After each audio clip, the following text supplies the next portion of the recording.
Hello, everybody. Welcome back to Cure for the Common Game. Today we're going to be talking about Arvad, the vampire who was a knight that got turned, and he resists his urge to be a vampire. He's on the Weatherlight crew, and the closer he stays to the Weatherlight Power Stone, which, is kind of the realm of Sarah, the easier it is for him to not succumb to being a vampire. Anyway, enough of the lore there. He's Death Touch Lifelink, they put those on there just because people like them together, I guess. And your other legends get +2/+2. So naturally, I went wide with legends. So let's jump into them. These are in, of course, no particular order, but we're going to start with the Hope of Girper, because why not? It's colorless and we can do something on turn one. We have Bridget. It's going to deal 2 damage to each attacking her blocker. And, she's a 4/5 now with Arvad out. Of course, we got Whisper, Drana, Josuves. He's joined by a lot of his Dominator and Legendary brothers, I say brothers or legends. Now, this was a deck that I had to absolutely put a Traxos in because, there's a good chunk of the deck that's historic. Every one of the creatures is historic, and all the artifacts and junk. So, yeah, he's kind of cool. Trying to get all these Dominator ones out that we've seen a million times. Ariel, Tishar. Okay, now let's go for some non-Dominator ones. We have Izen Shade. It's got Pro White. End of story. But he's a legend, and he'll be a 7/7 for 6 mana. I don't know.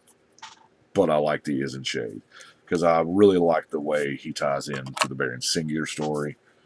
He was going to kill Baron. Anyway, long story. But Baron Singier's kind of neat.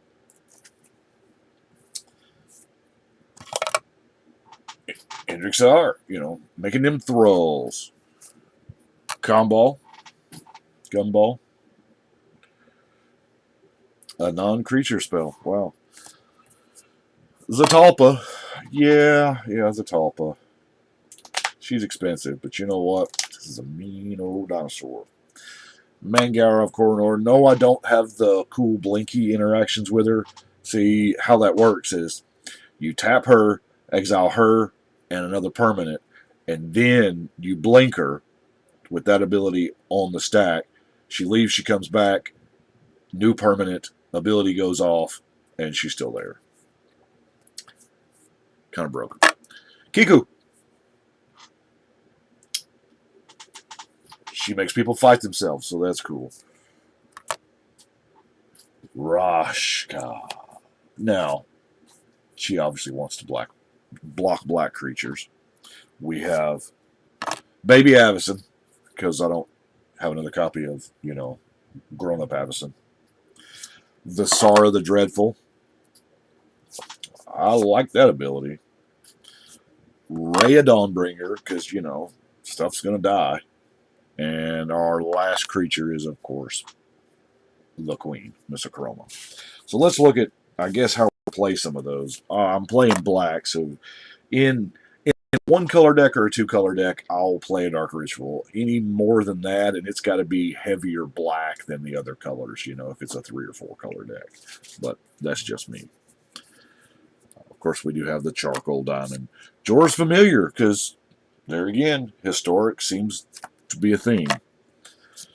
A lot of mana rocks here, because, y'all saw a lot of our creatures can cost some mana. Now, I'm counting the 2 monuments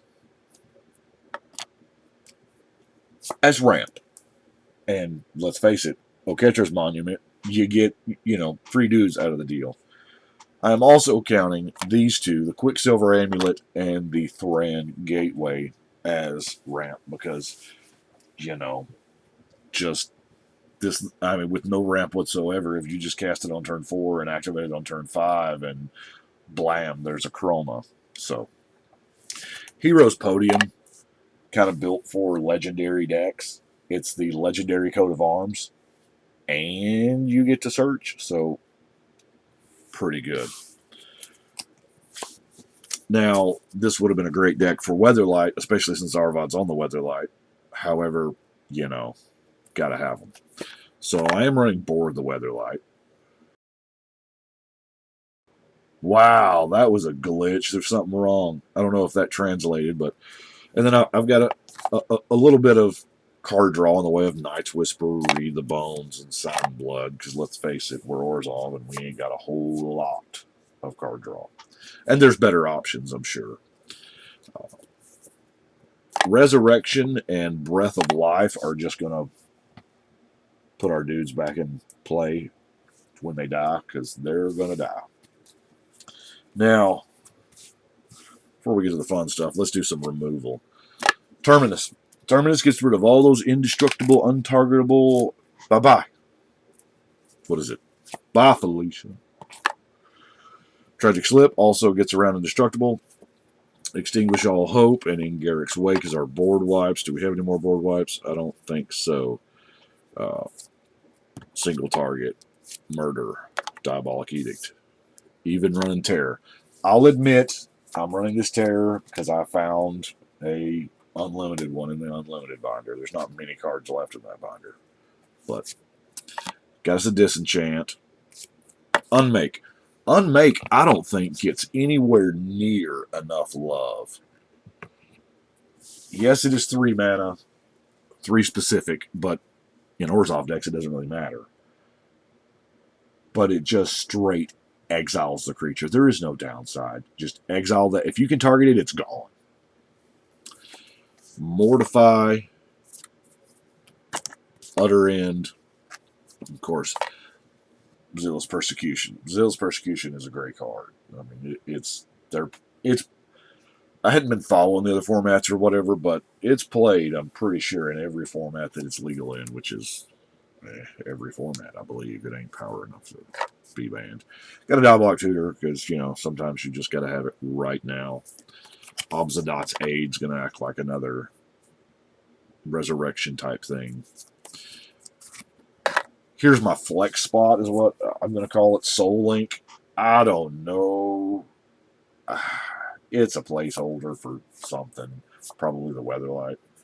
Now, do have these jokers. The last 2 cards is Urza's Ruinous Blast. Hey. Yeah, they're probably going to leave their commander on the board if they have it in play. But you know what? You're coming out on the way better end of this deal. And then, of course, lastly, Primeval's Glorious Rebirth.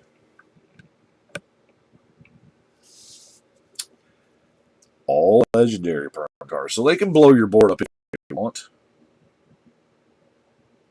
You're going to get it right back.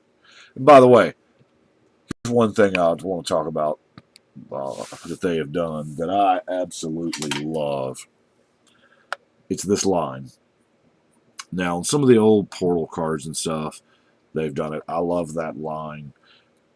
Because if y'all are like me, I've taught a lot of players how to play, and they feel that all this text is relevant game text. But this flavor text down here, legit is not. I mean, that's just to add flavor. Hence the reason why they call it flavor text. But I like that line separating. Pretty neat. Well, I kind of peeled through that really quick, didn't I? I do appreciate y'all watching. I think that's everything. I got, you know, crazy lands and stuff here, but the idea is just to, you know, go wide with Legends or go tall with Legends or whatever. You know, typically creatures are legendary because they're better than your average bear anyway, and to make them better, seems like something that would be good. Anyway, that's what I have got for this deck. Let's see. What I'm trying to do is, since I've been dropping a video every day, I'm trying to get caught up because I still have a ton of unbuilt decks here. And from the spoilers of Commander 18, which by the way is our core set, the real core set, is It looks like so far there are 16 legendaries in it. So that's 16 decks in which to split up the cards that are in there. I've already got my binder made for the deck, or for the set. Got my deck boxes, so I guess I need to go ahead and start pre-building, and that's why I've sped it up, dropping a video a day. But I think that's what I got for this one. Stay tuned for 313. Straight out of Warwick. But right now, we're going to shuffle and cut.